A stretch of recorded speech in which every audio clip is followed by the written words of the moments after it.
अस्सलाम वालेकुम। I am Chaudhary Shahad. Welcome to the YouTube channel electrical test preparation by Chaudhary Shahad. तो हम डिस्कस कर रहे हैं हांडा बुक का चैप्टर नंबर 22 इंडक्शन मोटर का। तो हम ये इसका पार्ट नंबर 7 है। तो अगर आपने पहले 6 पार्ट नहीं देखे तो पहले वो देखें, क्योंकि पार्ट नंबर 1 में हमने जो थ्योरी के हवाले से जो इम्पोर्टेंट टॉपिक है, इम्पोर्टेंट कॉन्सेप्ट है, वो डिस्कस किए हैं। तो जिससे जो आपके चैप्टर की जो अंडरस्टैंडिंग है वो और बेहतर हो जाएगी।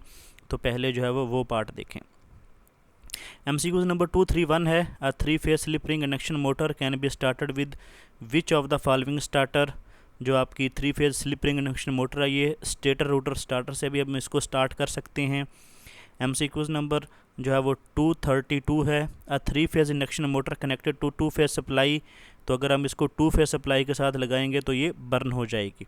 और ये भी आपने याद रखना है कि जब 2-phase सप्लाई की बात करें तो उसमें जो फेज़ एंगल होता है दो फेजेस के दरमियान, वो 90 डिग्री का होता है, 120 का नहीं होता। 120 का 3 फेजेस में होता है। MCQ नंबर 233 है, most induction motor winding are fractional pitch type because. हम फ्रैक्शनल पिच टाइप वाइंडिंग क्यों यूज़ करते हैं? क्योंकि एक तो उसकी लीकेज रिएक्टेंस उसमें रिड्यूस हो जाती है, वाइंडिंग जो है वो स्टिफर होती है, और एक्सियल लेंथ ऑफ मशीन जो होती है वो रिड्यूस हो जाती है। MCQ नंबर 234 है, of the following motor which one has the most complicated speed control arrangement. तो आपकी 3-phase स्कैरल के इंडक्शन मोटर है जिसकी जो स्पीड कंट्रोल अरेंजमेंट है वो बहुत ज़्यादा कॉम्प्लिकेटेड है। तो इसके लिए वैसे आजकल तो VFD आ गई हैं, वेरिएबल फ्रीक्वेंसी ड्राइव। तो लेकिन जब अदरवाइज़ उसकी जो स्पीड कंट्रोल अरेंजमेंट है वो बहुत ज़्यादा कॉम्प्लिकेटेड है। MCQ नंबर 235 है कि इंडक्शन मोटर में get over heated due to. ये ओवर हीट होती है अगर आपकी जो सप्लाई वोल्टेज है वो लो है तो मोटर ओवर हीट होगी। अगर सप्लाई वोल्टेज लो क्यों है? क्योंकि जब P=VI वाला फार्मूला, जब आपके वोल्टेज लो होंगे, क्योंकि पावर ने कांस्टेंट रहना तो करंट इंक्रीज़ हो जाएगा। जब करंट इंक्रीज़ होगा तो उसी वजह से जो है आपकी जो I²R लॉसेस हैं मोटर में वो ज़्यादा हो जाएंगे, जिसकी वजह से आपकी जो मोटर है वो ओवर हीट होना स्टार्ट हो जाएगी। या दूसरा जो है वो आपका ओवरलोड हो रही है मोटर, ओवरलोड होगी तो मोटर ज़्यादा करंट लेगी, तो भी आपका I²R लॉसेस हैं वो आपके इंक्रीज़ हो जाएंगे, तो जिसकी वजह से मोटर ओवर हीट होगी। लॉस ऑफ वेंटिलेशन है, मतलब अगर आपका जो पंखा है वो हवा नहीं दे रहा मोटर को, तो जिसकी वजह से आपकी जो हीट डेसिपेशन है वो सही नहीं हो रही मोटर की, तो भी मोटर जो है आपकी ओवर हीट हो जाएगी। MCQ नंबर 237 है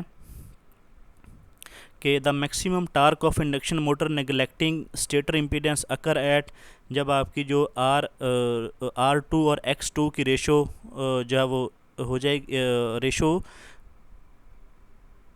torque of induction motor neglecting stator impedance occur at, जब आपका मैक्सिमम टार्क अकर करता है तो आपकी जब इम्पीडेंस जो है वो R2/X2 के इक्वल होती है, तो आपका जो मैक्सिमम टार्क है वो इंडक्शन मोटर में अकर करता है। MCQ नंबर 238 है, in circle diagram of induction motor the diameter जो होता है वो V/X1 + X2 के इक्वल होता है। MCQ नंबर 239 है कि during short circuit test on slip ring induction motor. Short circuit test में जो रूटर शॉर्ट सर्किट होता है but is blocked from rotation. तो जब हम शॉर्ट सर्किट टेस्ट करते हैं इंडक्शन मोटर का तो रूटर शॉर्ट सर्किट तो होता ही है पहले, लेकिन उसको हम ब्लॉक भी कर देते हैं, रोटेशन नहीं उसकी करते।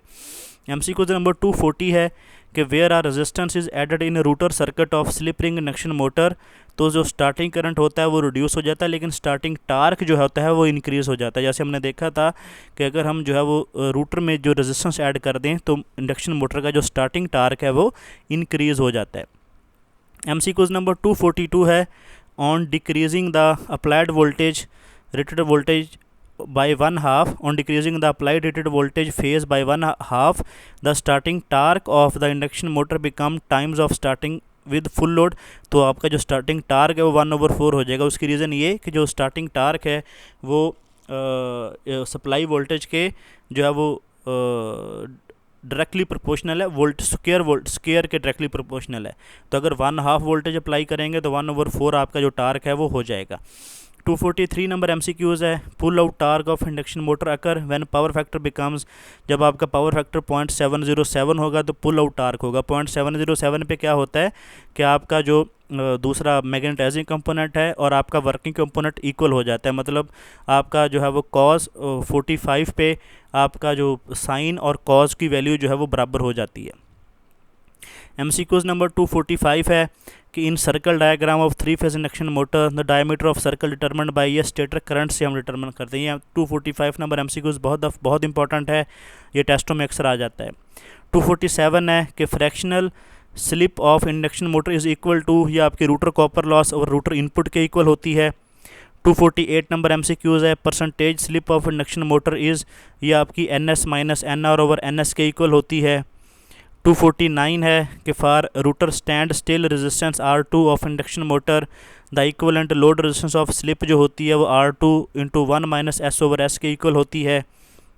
250 नंबर MCQs है in an induction motor the torque T is required to supply voltage, तो torque directly proportional to supply voltage के स्क्वायर के डायरेक्टली प्रोपोर्शनल है। 251 नंबर MCQs है maximum power factor of induction motor is given by, तो ये 1 minus alpha over 1 plus alpha के equal है। MCQs number 253 है the efficiency of induction motor is X is 90% है और एक Y मोटर है उसकी 80% है, तो साइज़ ऑफ मोटर क्या होगा, तो जो साइज़ ऑफ X मोटर है उसका जो लार्ज होगा देन Y से, मतलब जिसका साइज़ लार्ज होगा उसकी एफिशिएंसी ज़्यादा होती है इंडक्शन मोटर के केस में।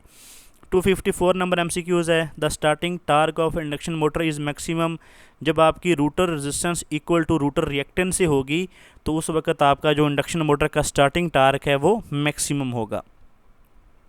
MCQs नंबर 255 है crawling of motor result from, crawling जब कब करती है आपकी मोटर, जब आपकी हार्मोनिक डेवलप होते हैं मोटर में, मोटर करंट में, तो आपकी जो मोटर है वो क्रॉलिंग करना स्टार्ट हो जाती है।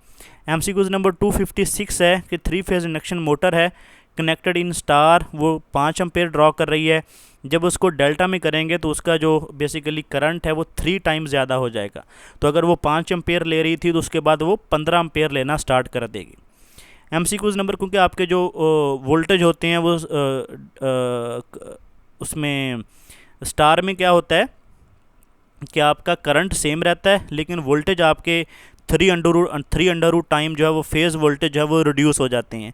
लेकिन आपका जो डेल्टा में क्या होता है कि डेल्टा में वोल्टेज सेम रहते हैं लेकिन आपका जो करंट होता है वो रिड्यूस हो जाता है, तो वोल्टेज आपके इंक्रीज़ होने से आपका जो करंट होता है वो डेल्टा में वो इंक्रीज़ हो जाता है। MCQs नंबर 257 है कि for 4% drop in supply voltage the torque of induction motor increases, तो आपका जो अगर सप्लाई वोल्टेज बेसिकली आपके ड्रॉप हो रहे हैं तो आपका जो टार्क होगा वो डिक्रीज़ होगा, क्योंकि उसकी रीज़न ये कि टार्क आपका डायरेक्टली प्रोपोर्शनल होता है सप्लाई वोल्टेज के स्क्वायर के, तो यहाँ पे इंक्रीज़ नहीं यहाँ पे डिक्रीज़ होना चाहिए। तो ये बेसिकली 16% आपका टार्क जो है वो डिक्रीज़ होगा, क्योंकि आपके जो सप्लाई वोल्टेज है वो 4% ड्रॉप हो रहे हैं। तो क्योंकि टार्क आपका सप्लाई वोल्टेज के डायरेक्टली प्रोपोर्शनल है स्क्वायर के, तो इसलिए यहाँ पे लफ्ज़ आपका डिक्रीज़ होना चाहिए, इंक्रीज़ नहीं होना चाहिए। तो ये था आपका चैप्टर इंडक्शन मोटर का, चैप्टर नंबर 22 हांडा बुक का। तो ये हमने कंप्लीट कर लिया अल्हम्दुलिल्लाह। तो अगर आपको वीडियो अच्छी लगी हो तो वीडियो को लाइक कर दें, शेयर कर दें, चैनल को सब्सक्राइब कर लें ताकि आने वाली वीडियो का नोटिफिकेशन आपको मिल सके।